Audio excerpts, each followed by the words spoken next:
जय हिंद। आज हम लोग पहुंच चुके हैं भूमंडलीकृत विश्व का बनना के तीसरे पार्ट में।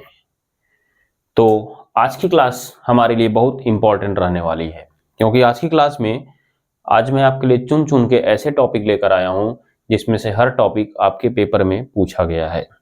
जिन टॉपिक्स की अगर हम बात करने वाले हैं तो सबसे पहला टॉपिक मैं बता दूं कि महायुद्धों के बीच अर्थव्यवस्था पूरा का पूरा क्राइटेरिया है। यहाँ पे ये बात को याद रखिएगा।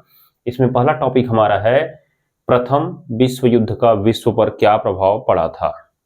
दूसरा नंबर महामंदी, क्योंकि जब प्रथम विश्व युद्ध खत्म हुआ तो वहीं से महामंदी एक प्रकार से घर करने लगी थी और अपने चरम रूप में आई थी 1929 से 1931 के बीच में। और तीसरा पॉइंट हमको पढ़ना होगा कि महामंदी के प्रमुख कारण क्या थे। और चौथा पॉइंट कि भारत भी तो विश्व के देशों में से एक था, इसलिए महामंदी पर भारत किस प्रकार प्रभावित हुआ, महामंदी के द्वारा भारत किस प्रकार प्रभावित हुआ, इसको हम लोग यहाँ पे चर्चा में लेने वाले हैं। और लास्ट पॉइंट जाते जाते हम लोग बात करेंगे एक G77, छोटा सा एक टॉपिक था जो कि द्वितीय विश्व युद्ध के बाद बनाया गया था। तो फटाफट के अंदाज में स्क्रीनशॉट लीजिएगा और आज की क्लास को हम लोग शुरू करते हैं। तो मैं एक बार सोच रहा था कि आज इस चश्मे को लगा के पढ़ाया जाए, हैं? तो इससे कैसा लगेगा जी? ऐसा लगेगा कि रात में काला भूत घूम रहा है। दिख तो रहा है वैसे, क्योंकि प्रकाश अच्छा खासा है। जाने दीजिए, इसको नहीं लगाते हैं, हम अपने चश्मे से ही काम चलाते हैं। आइए जरा चलिए तो शुरू करते हैं फटाफट के अंदाज में आज की क्लास को हम लोग बिना देर किए हुए। देखिए, सबसे पहले जब हम बात करते हैं, चूंकि हमने इसके दो टॉपिक पहले ही कवर कर लिए हैं कि आधुनिक विश्व से पूर्व भारत कैसा था और दूसरा उपनिवेशवाद के दौर में वैश्वीकरण किस प्रकार से आगे बढ़ा था। ठीक है ना, ये बात को याद रखिएगा। अब हमको पढ़ना है कि प्रथम विश्व युद्ध, क्योंकि हमारा तीसरा टॉपिक, मैंने 4 टॉपिक आपको बताए थे ना पहली क्लास में, याद रखिएगा। तो अब हमें इसका तीसरा टॉपिक पढ़ना है महायुद्धों के बीच अर्थव्यवस्था। और उसके बाद फिर से वैश्वीकरण प्रक्रिया का पुनर्जीवन शुरू हुआ और आज जिस वैश्वीकरण के दौर में हम लोग चल रहे हैं वो लगभग 50 से 60 साल पुराना ही है, ज्यादा पुराना नहीं है। ठीक है ना, याद रखिएगा। तो हम बात करें कि प्रथम विश्व युद्ध का विश्व पर क्या प्रभाव पड़ा था। तो सबसे पहले अगर देखें तो ये प्रथम आधुनिक औद्योगिक युद्ध था, अर्थात इसमें पहली बार रासायनिक हथियारों का प्रयोग किया गया था। अब रासायनिक हथियार घर में तो बनेंगे नहीं, उद्योगों में ही तो बनेंगे ना। तोप खाने, बंदूकें, अन्य आधुनिक हथियारों का उपयोग किया गया था। और ये सब हथियार कहाँ पर बने होंगे? उद्योगों में ही तो बने होंगे ना। इसके पहले तो तलवार से, भाला से, नॉर्मली तोप से युद्ध होता था, लेकिन इस बार आधुनिक चीजों से युद्ध हुआ था, हवाई जहाजों से युद्ध हुआ था। ये बात को ध्यान में रखिएगा। ठीक है, ये कहानी थी, जहाजों से, पानी के जहाजों से युद्ध हुआ था। तो ये इसे कहा गया प्रथम आधुनिक औद्योगिक युद्ध। ठीक है ना, ये बात को याद रखिएगा। इस विश्व युद्ध के कारण हुआ क्या? लगभग, यहाँ पे भैया गलत लिख दिया मैंने, 90 करोड़, तो उस समय मामला ही गड़बड़ था। 90 लाख लोग मरे थे और लगभग 2 करोड़ लोग घायल हुए थे। अब जिन घरों के लोग मर गए वो अधिकांशतया कमाने वाले थे, युवा वर्ग के लोग थे। जो घायल हो गए, काम करने लायक नहीं बचे, तो क्या होगा? आय में कमी आने लगी कि नहीं आने लगी? आय की विपत्ति होने लगी, आय घटने लगी लोगों की, लोग भूखे मरने लगे। जिसका कारण क्या हुआ कि महिलाओं को काम पर जाना पड़ा। किनको काम पर जाना पड़ा जी? महिलाओं को काम पर जाना पड़ा। ये बात को ध्यान में रखिएगा। और उसके बाद अगर मैं बात करूं अगले पॉइंट की, तो युद्ध के समय ब्रिटेन ने अपने युद्ध खर्चों को निपटाने के लिए भारत पर तो दबाव डाला ही था, साथ ही उसने अमेरिका से बहुत बड़ा धन भी उधार ले लिया था। ये बात को ध्यान में रखिएगा। यही कारण था कि प्रथम विश्व युद्ध के बाद जो अमेरिका था, पहले कर्ज लेने वाला था, अब कर्जदाता बन गया, ऋणदाता बन गया। याद रखिएगा, इंपॉर्टेंट पॉइंट है ये। 1923 तक अमेरिका सबसे बड़ा ऋणदाता बन गया था। अमेरिका सबसे बड़ा ऋणदाता बन गया था। ठीक है ना, ये बात को आप ध्यान में रखिएगा। उसके बाद 5वें पॉइंट की अगर हम लोग बात करें तो ब्रिटेन को आर्थिक विपत्ति का सामना करना पड़ा। क्यों ऐसा हुआ? क्योंकि सीधी सी बात है कि ब्रिटेन ने बहुत खुले तौर पर विश्व युद्ध में भाग लिया था, और ब्रिटेन ने जब विश्व युद्ध में भाग लिया तो युद्ध के दौरान उसके खर्चे बहुत ज़्यादा बढ़ गए थे, जिससे उसे बहुत सारे उधार लेने पड़े। अपने देश का जो धन था वो बहुत ज़्यादा खर्चा करना पड़ा, उसका कोष लगभग खाली हो गया। इसी कारण से उसने भारत पर भी दबाव डालना शुरू कर दिया। तो इसका मतलब है ब्रिटेन आर्थिक रूप से कमजोर होने लगा था प्रथम विश्व युद्ध के बाद। ये बात को ध्यान में रखिएगा। प्रथम विश्व युद्ध का अगर सबसे बड़ा प्रभाव देखा जाए औद्योगिक देशों में तो ब्रिटेन पर पड़ा था अच्छा खासा। ये बात को ध्यान में रखिएगा, ठीक है ना। यही कारण था कि जो आपका ब्रिटेन था वो आर्थिक विपत्ति से जूझने लगा था। आर्थिक विपत्ति मतलब जब आप पैसों की तंगी से जूझने लगे तो उसे आर्थिक विपत्ति कहते हैं। हुआ क्या यहाँ पे, युद्ध के दौरान जो यूरोप में कृषि अर्थव्यवस्था थी वो चौपट हो गई। क्यों भैया? क्योंकि प्रथम विश्व युद्ध का अखाड़ा तो यूरोप ही बना था। अमेरिका तो पीछे से मजा ले रहा था, पैसा दे दे, ले लड़ ले लड़ लड़, वो दोनों पैसा दे रहा था। ये बात को ध्यान में रखिएगा। अमेरिका बहुत ना अलग किस्म का आदमी है। वो युद्ध में सीधे तौर पे भाग नहीं लेता है, वो अपने हथियार बेच के पैसा कमाता है और दो लोग में झगड़ा लगवा देता है। आप लड़िए, दोनों लोग को हम पैसा देंगे अंदर से, आप लड़ते रहिए। ये बात को ध्यान में रखिए। अमेरिका इस टाइप का आदमी है। जैसे आप दो पड़ोसी हैं, आपको लड़ाने के लिए कोई तीसरा आ जाए, जैसे गांव प्रधान जी, लड़वा दें आप लोग को, आप लोग लड़ते रहिए, वो मजा लेते रहें। ये बात को याद रखिएगा। वही कहानी इसमें अमेरिका करता है, ठीक है। तो देखिए, प्रथम विश्व युद्ध में जब युद्ध चल रहा था तो ब्रिटेन और उसके आसपास के देश ही, यूरोप के अन्य देश ही, ब्रिटेन भी तो यूरोप में ही है ना, याद रखिएगा। तो यूरोप के अन्य देश ही युद्ध का अखाड़ा बने बैठे थे, जिससे वहां पर कृषि की अर्थव्यवस्था धीरे धीरे चौपट होने लगी। और इसी कारण से अमेरिका में, कनाडा में, ऑस्ट्रेलिया में जो कृषि उत्पादन थे अप्रत्याशित रूप से बढ़ने लगे। कृषि उत्पादन जो थे अप्रत्याशित रूप से बढ़ने लगे। और ब्रिटेन में खाद्यान्नों की जो पूर्ति थी वो इन्हीं देशों के द्वारा की जाने लगी।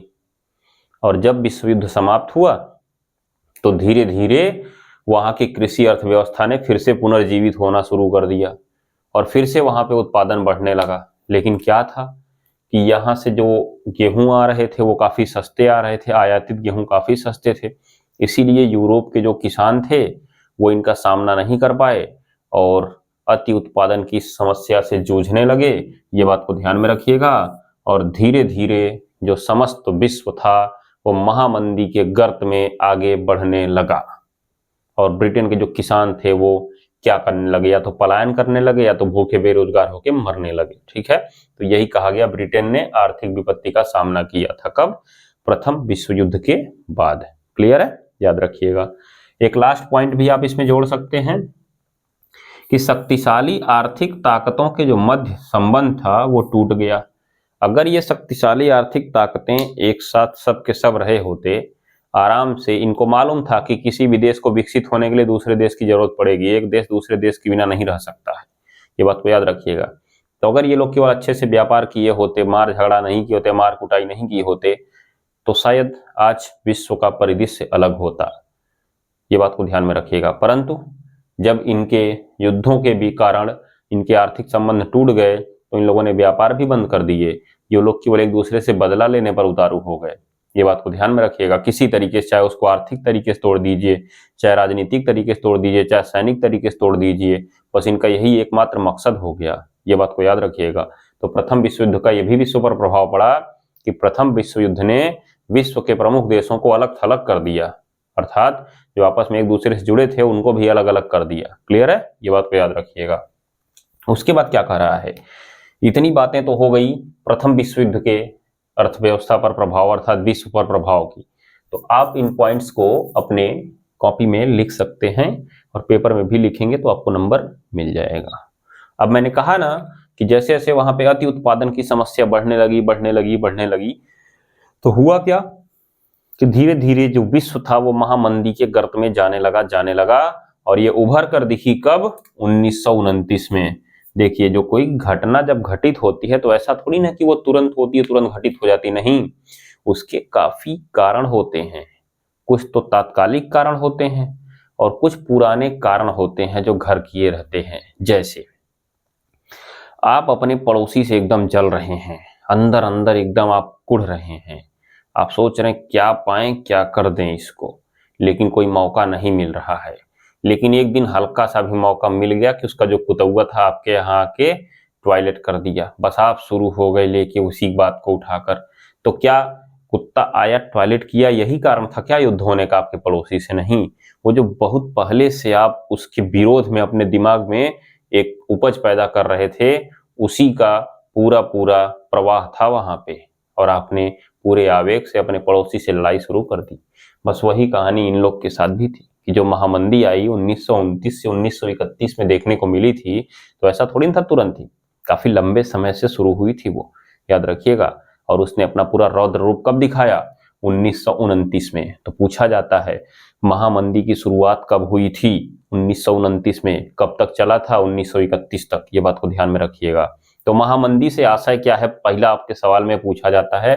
इट्स वेरी इंपॉर्टेंट क्वेश्चन, याद रखिएगा, लिख के रख लो भैया, पेपर में आने वाला है ये, वेरी इंपॉर्टेंट क्वेश्चन, ठीक है ना, ध्यान दीजिएगा। हुआ क्या?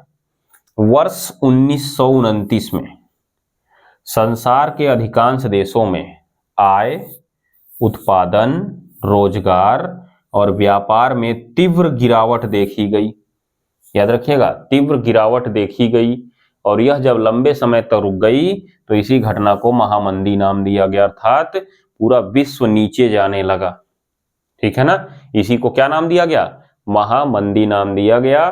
मैं एक बात आपको बता दूं, महामंदी का सर्वाधिक प्रभाव औद्योगिक देशों में अमेरिका पर पड़ा था। इस बात को लिख के रख लीजिएगा, यहीं बगल में हेडिंग के लिख दीजिएगा। सर्वाधिक प्रभाव अमेरिका पर, फिर ब्रिटेन पर, फिर किस पर? ब्रिटेन पर। और साथ साथ ब्रिटेन ने जिन पर कब्जा किया था उन पर भी। तो बाकी उन पर तो थोड़ा कम पड़ा, लेकिन इन लोग पे बहुत ज्यादा पड़ा था। ये बात को आप अपने दिमाग में बैठा लें तो ज्यादा फायदा होगा। क्लियर है? क्लियर है। चलिए देखिए यहाँ पे क्या लिखा है। औद्योगिक उत्पादों के, मान लीजिए वो तो देशों पे हो गया, लेकिन उत्पादन के किस क्षेत्र में ज्यादा प्रभाव पड़ा? उत्पादन के किस क्षेत्र में ज्यादा प्रभाव पड़ा? तो औद्योगिक उत्पादन की तुलना में कृषि उत्पादों में कमी जो है ज्यादा लंबे समय तक बनी रह गई थी। जो कृषि उत्पादों के दाम में जो कमी आई थी वो ज्यादा लंबे समय तक बनी रह गई थी। इसीलिए जो किसान थे, खेतिहर मजदूर थे और इससे जुड़े समुदाय थे, सबसे ज्यादा प्रभावित हुए थे महामंदी से। अर्थात महामंदी के कारण कृषि वर्ग बहुत ज्यादा प्रभावित हुआ था, क्योंकि यहीं से आप देख रहे हैं, यही पॉइंट से यूएसए, कनाडा और ऑस्ट्रेलिया में कृषि उत्पादन बहुत ज्यादा बढ़ गया था। कब? युद्ध के दौरान। परंतु जब युद्ध समाप्त हुआ तो यूरोप में फिर से कृषि अर्थव्यवस्था ने अपना पांव जमाना शुरू कर दिया। पहले यूरोप में ही बहुत ज्यादा उत्पादन होता था और वही पूरे विश्व में देता था, लेकिन प्रथम विश्व युद्ध के बाद इनकी कहानी चौपट होनी शुरू हुई थी, याद रखिएगा, ठीक है। तो युद्ध के बाद जब वहां पे अति उत्पादन होने लगा तो वही महामंदी का एक बड़ा कारण बना था। इसका मतलब है महामंदी का प्रभाव सबसे ज्यादा कृषि के क्षेत्र में ही देखा गया था, ठीक है, याद रखिए। तो ये तो हो गया महामंदी। अब ऐसे अगर आपसे पेपर में पूछा गया तो पहले महामंदी परिभाषा लिखिएगा, फिर इन दोनों पॉइंट को लिखिएगा, फिर लिखिएगा महामंदी में औद्योगिक देशों में सबसे ज्यादा प्रभावित आपका अमेरिका हुआ था। ये बात को ध्यान में रखिए। फिर उसके बाद लिखिएगा इससे किसान, खेतिहर मजदूर और उससे जुड़े समुदाय सबसे ज्यादा प्रभावित हुए थे। क्लियर है? क्लियर है। चलिए उसके बाद अगर पूछा गया महामंदी के प्रमुख कारणों की व्याख्या कीजिए, तो उसके नीचे लिखिएगा महामंदी के प्रमुख कारण निम्न प्रकार हैं। महामंदी के प्रमुख कारण निम्न प्रकार हैं। पहले कारण में लिखिएगा कि प्रथम विश्व युद्ध के बाद कमजोर होती अर्थव्यवस्था, ठीक है। तो चूंकि प्रथम विश्व युद्ध के दौरान चीजों की मांग बहुत ज्यादा बढ़ गई थी, जिससे अनेक प्रकार के उद्योग, कारखाने स्थापित कर लिए गए थे, परंतु जब युद्ध समाप्त हो गया तो मांग धीरे धीरे घटने लगी, परंतु उद्योग कारखानों ने उत्पादन जारी रखा, जिससे उनके मूल्य में क्या आने लगी? कमी आने लगी, और उद्योग कारखाने परेशान होकर कर्मचारियों को निकालना शुरू कर दिए और उन्होंने कंपनियां बंद करनी शुरू कर दी। और जब कंपनियां बंद होने लगी तो उद्योगों में काम करने वाले श्रमिक क्या हो जाएंगे? बेरोजगार हो जाएंगे, उनके पास पैसे की कमी आ जाएगी। अब वो दूसरी चीजों को नहीं खरीद पाएंगे, तो जो चीजें अभी मार्केट में बिक रही थी वो भी नहीं बिकेंगी, और जब नहीं बिकेंगी तो भैया उस उद्योग को भी तो बंद करना पड़ेगा। अब सोचिए, एक चीज के बंद होने से कई चीजों पर प्रभाव पड़ता है, इसीलिए जो कोई भी कुचक्र होता है वो एक साइकिल के रूप में होता है। इस रूप में होता है, साइकिल के रूप में। अर्थात इससे कोई एक ही क्षेत्र प्रभावित नहीं होता है, सारे क्षेत्र प्रभावित होते हैं, कोई ज्यादा होता है और कोई कम होता है। क्लियर है ना? क्लियर है। चलिए, तो क्या हुआ था कि प्रथम विश्व युद्ध के बाद जो कमजोर होती अर्थव्यवस्था थी वह महामंदी का एक बड़ा कारण बनकर आई। दूसरा पॉइंट आप लिखिएगा, अति उत्पादन की समस्या। अति उत्पादन की समस्या, तो चूंकि उस समय ब्रिटेन में, अमेरिका में औद्योगिक क्रांति शुरू हो चुकी थी और औद्योगिक क्रांति के कारण इन देशों में उद्योग कारखाने स्थापित करके बृहत पैमाने पर उत्पादन किए जाने लगे। बृहत पैमाने पर उत्पादन किए जाने लगे, लेकिन कृषि उत्पादों की कीमत गिरने के कारण और अति उत्पादन की समस्या के कारण लोगों की आय गिरने लगी, कम होने लगी, जिससे लोग अन्य वस्तुओं को खरीदने में अपने आप को असमर्थ पाने लगे। और जब वो असमर्थ पाने लगे तो खरीदारों की क्या होने लगी? कमी होने लगी। और ऐसा कहा जाता है कि 1930 तक यूरोप और अमेरिका में इतने बड़े भंडार हो गए थे कि उनको कोई खरीदार ही नहीं मिल रहा था। किसानों की उपज पड़े पड़े खराब होने लगी। किसानों ने अपनी, जैसे सोचिए, जैसे कोई किसान 1 बीघा गेहूं पैदा कर रहा था, तो 1 बीघा में वो 10 क्विंटल गेहूं पैदा कर रहा था। अब वो 10 क्विंटल गेहूं हर साल मान के चलिए 30 रुपए किलो के हिसाब से बेच रहा था। तो 30 रुपए के हिसाब से 10 क्विंटल गेहूं अगर वो बेचेगा तो आपका हो जाएगा 3000 में 10 का गुणा 30,000 रुपए का, तो वो 30,000 रुपए का बेचेगा। लेकिन महामंदी के दौर में क्या हुआ? दाम कम होने शुरू हो गए। क्यों? क्योंकि जब बहुत ज्यादा उत्पादन हो जाएगा तो लोग सोचेंगे कि ले आओ सस्ते में ही बेच दें, कुछ तो मिल जाएगा। जैसे आप मार्केट जाते हैं सब्जी लेने, तो सुबह के टाइम सब्जी महंगी रहती है, शाम को जब आप जाते हैं तो जो बाजार लगाने वाले लोग रहते हैं वो सोचते हैं कि चलो कैसे भी करके इसको बेच दिया जाए और बचेगा नहीं, चलेंगे घर आराम से, तो वो उसको सस्ता करके ही बेचने लगते हैं। तो उनका पड़ोसी थोड़ा और सस्ता करता है 1-2 रुपया। इससे क्या होता है? चीजों के दाम गिरने लगते हैं। और जब दाम गिरने लगे तो जो किसान थे उन्होंने अपनी आय बढ़ाने के लिए क्या किया? कहा कि ले आओ और उत्पादन कर दिया जाए, और उत्पादन कर दिया जाए। तो जैसे जैसे उत्पादन करने लगे, खरीदार ही नहीं कोई है तो आप उत्पादन करके क्या कर लोगे? दाम तो गिर गया, ठीक है। तो उन्होंने सोचा कि देखो, मैं 10 क्विंटल गेहूं बेच रहा था तो 30,000 पा रहा था, अब आज 10 क्विंटल बेच के 20,000 पा रहा हूं, तो क्यों ना मैं 5 क्विंटल और पैदा कर दूं, मुझे 30,000 और मिल जाएंगे फिर से, तो मतलब मैं फिर से 30,000 पे पहुंच जाऊंगा। तो उसके लिए उन्होंने क्या किया? फिर से मेहनत करनी शुरू की और आज ज्यादा खेती करना शुरू कर दी, ज्यादा उत्पादन शुरू कर दिया। लेकिन भैया जब कोई खरीदार ही नहीं है तो अगला वाला 5 क्विंटल बिकेगा कैसे? आपके यही 10 क्विंटल सस्ते दामों पे बड़ी मुश्किल से बिका था, तो जो आपने एक्स्ट्रा 5 क्विंटल उत्पादित कर दिया, क्या वो बिकेगा? नहीं बिकेगा, सीधी सी बात है, नहीं बिकेगा। इसका मतलब है कि किसानों ने अपनी आय बढ़ाने के लिए कृषि में उत्पादन बढ़ाना शुरू कर दिया, परंतु उन उत्पादों को कोई खरीदार नहीं मिला, इसलिए किसानों की उपज जो है वो खराब हो गई। किसानों की उपज क्या हो गई? खराब हो गई, और उन्हें कोई भी लाभ या कोई भी पैसा नहीं मिला, जिससे अनेकों किसान बेरोजगार हो गए, भूखे हो गए, मर गए। ये बात को ध्यान में रखिएगा, ठीक है ना? ध्यान दीजिएगा।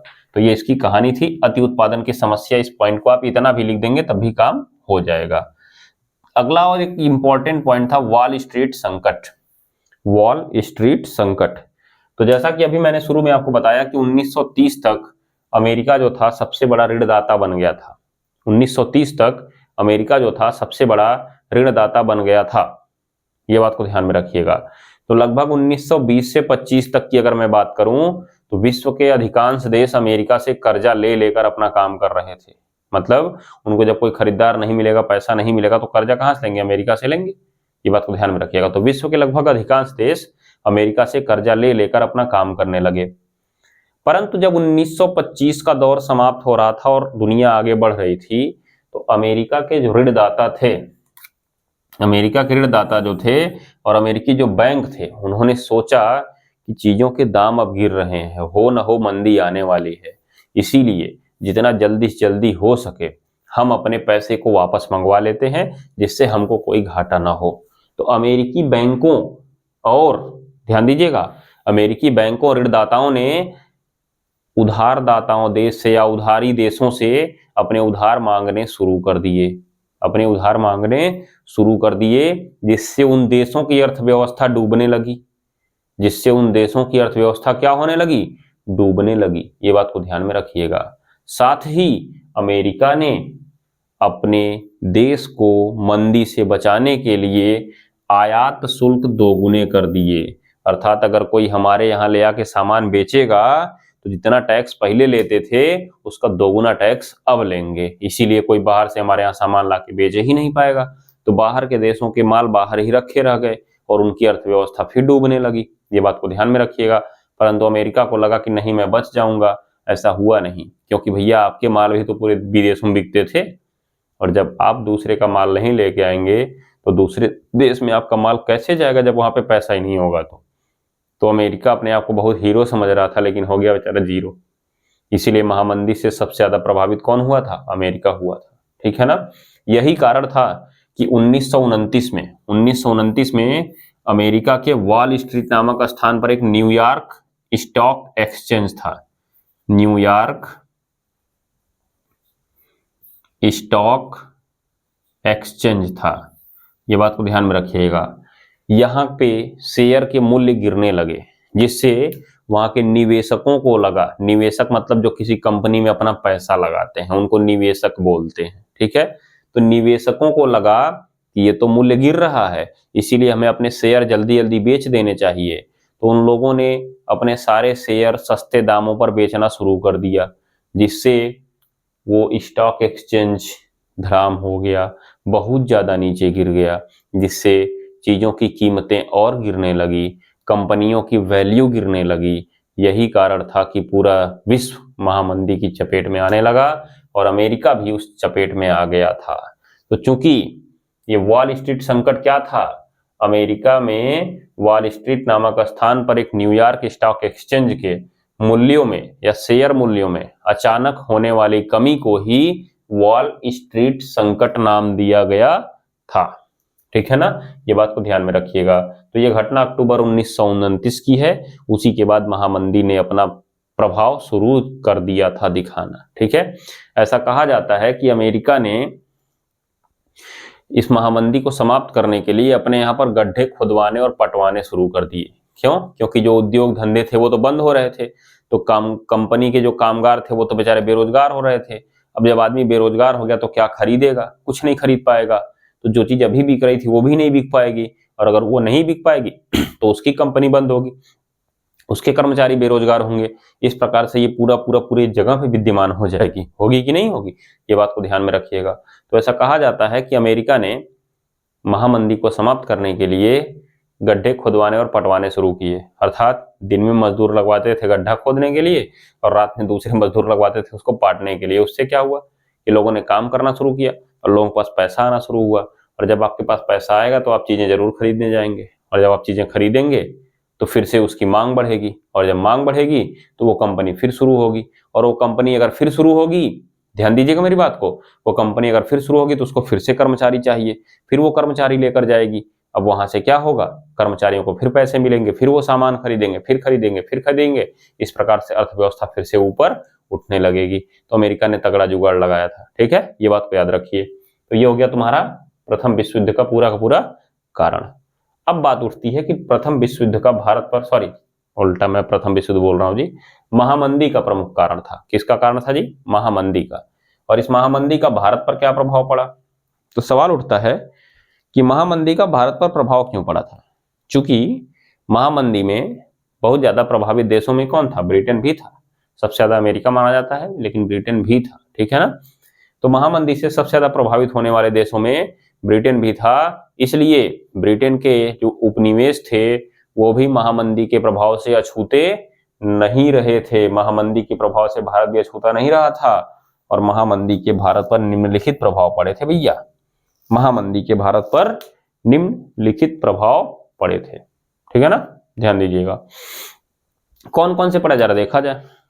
पहला नंबर जो प्रभाव पड़ा था वो व्यापारिक क्षेत्र पर पड़ा था। तो चूंकि प्रथम विश्व युद्ध से पहले जो था भारत प्राथमिक उत्पादों का एक बड़ा निर्यातक था, अर्थात भारत में जो कृषि उत्पाद थे वो बहुत ज्यादा मात्रा में बेचे जाते थे, और बनी हुए वस्तुओं का बड़ा आयातक था। लेकिन महामंदी के कारण जब चीजों के दाम गिरने लगे तो भारत का प्राथमिक उत्पादों का जो निर्यात था वो बहुत ज्यादा कम होने लगा। क्यों? क्योंकि सबसे ज्यादा महामंदी का प्रभाव कृषि क्षेत्रों पर ही तो देखा गया था ना, कृषि उत्पादों पर ही देखा गया था। तो कृषि उत्पाद क्या हुए? उनके दाम कम होना शुरू हुए, जिससे उनका निर्यात कम होना शुरू हो गया, और जब निर्यात कम होना शुरू हो गया तो भारत के पास पैसा कम आना शुरू हो गया, और जब भारत के पास पैसा कम आना शुरू हो गया तो इसीलिए भारत में आयात भी कम होने लगा। क्या कम होने लगा? आयात भी कम होने लगा। तो यहाँ पे देखिए क्या लिखा हुआ है, भारत प्राथमिक उत्पादों का एक बड़ा निर्यातक था और निर्मित वस्तुओं का एक बड़ा आयातक था, परंतु महामंदी के दौरान दोनों का पतन हो गया। कारण मैंने बता दिया कैसे पतन हुआ होगा। क्लियर है ना, याद रखिएगा। फिर क्या कह रहा है, किसानों की स्थिति। किसानों की स्थिति पर क्या प्रभाव पड़ा? तो कृषि उपजों के दाम घट गए थे। मतलब जो किसान उपज पैदा कर रहे थे, मैंने शुरू में ही तो बताया ना, कृषि उपजों के दाम बहुत ज्यादा गिर गए थे महामंदी के दौरान, तो कृषि उपजों के दाम घट गए थे। परंतु जो ब्रिटिश सरकार और जमींदार थे वो लगान कम वसूलने को तैयार थे नहीं, लगान उतना ही वसूलते थे। यही कारण है कि किसानों के पास कुछ बचता ही नहीं था। यही कारण है कि किसानों के पास कुछ बचता ही नहीं था। इसका मतलब है द्वितीय विश्व युद्ध के बाद, प्रथम विश्व युद्ध के बाद जब महामंदी आई थी तो महामंदी में किसानों की जो स्थिति थी वो और बद से बदतर हो गई थी। ठीक है ना, क्योंकि जो बेचारों को मिल रहा था वो भी मिलना बंद हो गया था। क्लियर है, याद रखिए। तीसरा कार्य है शहरी अर्थव्यवस्था पर क्या प्रभाव पड़ा था। शहरी अर्थव्यवस्था पर तो चूंकि शहर में कौन रहता था, किसान आज तो शहर में जाके रहेंगे नहीं, तो शहर में कौन रहता था, जो सरकारी नौकरी करता था। शहर में कौन रहते थे, जो बड़े जमींदार थे, जो जाके अपना घर शहर में बनवा लिए थे। तो जो आपके जमींदार थे और जो आपके वेतन भोगी लोग थे, अर्थात नौकरी करने वाले लोग थे, वो तो अंग्रेजी सरकार के प्रति वफादार बने ही हुए थे। इसीलिए अंग्रेजी सरकार ने भारत में क्रांतियों के विरोध में इन लोगों का साथ लेने के लिए, इन लोगों का साथ लेने के लिए इन्हें वेतन देना शुरू कर दिया। अर्थात ये वेतन पर्याप्त मात्रा में पा रहे थे, जिससे इनको कोई दिक्कत ही नहीं हुई। जमींदार लोग लगान वसूल कर ही ले रहे थे, जिससे उनको भी कोई दिक्कत नहीं हुई। अंततः कुल मिला के मार किस पर पड़ी? ग्रामीण क्षेत्रों पर। तो शहरी क्षेत्र महामंदी के प्रभाव से कम प्रभावित हुआ था, कम प्रभावित हुआ था, याद रखिएगा। ग्रामीण अर्थव्यवस्था देख लीजिए। कृषक वर्ग से लगान अत्यधिक वसूलने और कृषि उत्पादों की कीमतें गिरने से ग्रामीण अर्थव्यवस्था चौपट हो गई थी। तो प्रथम विश्व युद्ध के बाद जो महामंदी आई 1929 से 1931 के बीच, उसमें सबसे ज्यादा प्रभाव ग्रामीण अर्थव्यवस्था और कृषि अर्थव्यवस्था पर ही पड़ा था। ठीक है ना, यहां से आपको देखने से समझ में आता है। साथ ही महामंदी ने भारत को वैश्वीकरण का पुनर्जीवन करने में भी एक अद्भुत, क्या बोलते हैं, मौका प्रदान किया था, ये कह सकते हैं भैया। मतलब एक बढ़िया मौका मिला भारत को वैश्वीकरण को पुनर्जीवित करने का। कैसे? जब भारत में कृषि वस्तुओं का निर्यात होना कम हो गया तो भारत ने दूसरा दिमाग लगाया और धातुओं का निर्यात करना शुरू किया, जिसमें सबसे प्रमुख सोने का निर्यात था। और भारत सोने का एक बड़ा निर्यातक बन गया, जिससे विश्व के विभिन्न देशों से भारत जुड़ने लगा और वैश्वीकरण की प्रक्रिया पुनर्जीवित हो उठी।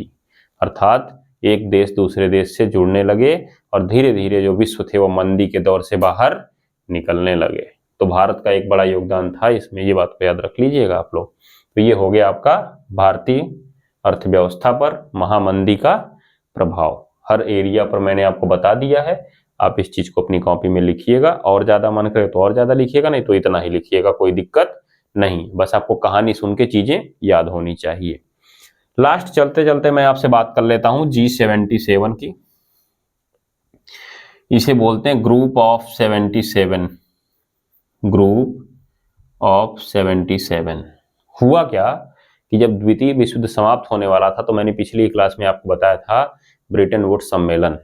तो ब्रेटन वुड्स सम्मेलन के बाद दो महत्वपूर्ण संस्थान स्थापित किए गए थे, एक IMF और एक वर्ल्ड बैंक। ठीक है ना, जिन्हें ब्रेटन वुड्स की जुड़वा संतान भी कहा जाता है। ठीक है, ये बात को याद रखिएगा। तो उसके बाद हुआ क्या कि जब ब्रेटन वुड्स सम्मेलन हुआ था तो उसमें सारे विकसित देशों ने भाग लिया और उन्होंने अपने हितों के हिसाब से एक संस्थान बना लिया था। परंतु जो विकासशील देश थे उन्होंने देखा कि हमारे लिए फायदे का कुछ है ही नहीं है, तो इसलिए उन्होंने ब्रिटेन वुड्स सम्मेलन को काउंटर करने के लिए एक नया समूह बनाया जिसे G77 कहा गया। यह द्वितीय विश्व युद्ध के बाद बना विकासशील देशों का एक संगठन था। किसका संगठन था भैया? विकासशील देशों का एक संगठन था। याद रखिएगा इस बात को। इसने अपने आप को बनाया क्यों था? उन्होंने कहा कि हम लोग चलिए अपना काम करेंगे और औद्योगिक देशों के बराबर पहुंच कर दिखाएंगे इनको, अर्थात विकसित होकर दिखाएंगे इनको। याद रखिएगा। और इसका उद्देश्य क्या था? उद्देश्य अपने साधनों पर पूर्ण नियंत्रण रखना, अर्थात हमने पैदा किया है, हमारा है, हम जो चाहे वो करेंगे।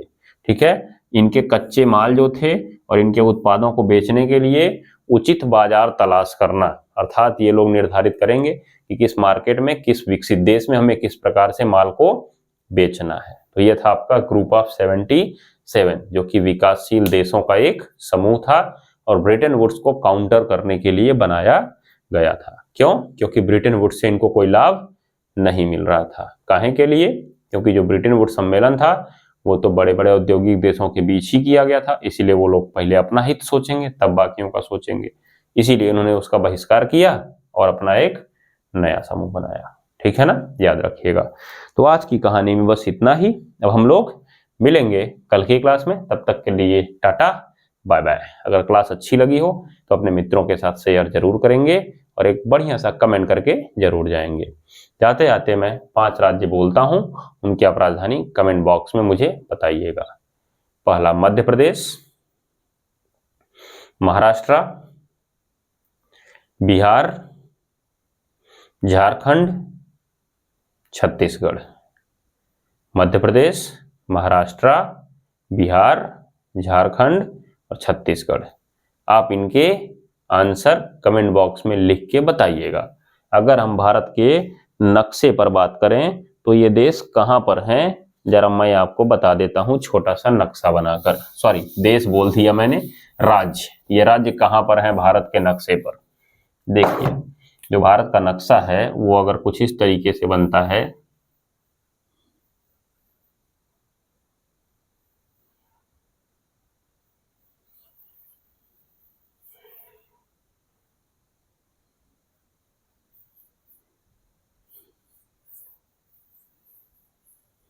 देखिए भारत को अगर हम लोग इस तरीके से बनाएं तो मैंने पहला बोला क्या आपका मध्य प्रदेश, तो यहाँ पे आपका उत्तर प्रदेश है, इसके नीचे यहाँ पे आपका मध्य प्रदेश है, इधर साइड में आपका महाराष्ट्र है। क्या है? महाराष्ट्र। यहाँ पे आपका बिहार है, यहाँ आपका झारखंड है, यहीं आपका छत्तीसगढ़ है। ठीक है ना, याद रखिएगा। यहाँ पे झारखंड ऐसे है, ऐसे आपका, और यहाँ पे आपका छत्तीसगढ़ है, और इधर आपका ओडिशा है। क्या है? ओडिशा। और ये जो पतला ये वाला चीज दिख रहा है ना यहाँ से पतला, और ये वाला चीज, ये आपका पश्चिम बंगाल है। कौन है? पश्चिम बंगाल। तो अभी मैंने 5 बोले हैं, आप उन 5 की राजधानी लिखकर कमेंट बॉक्स में मुझे बताएंगे। ठीक है भैया, चलिए तो आज के लिए इतना ही। Tata bye bye, good night.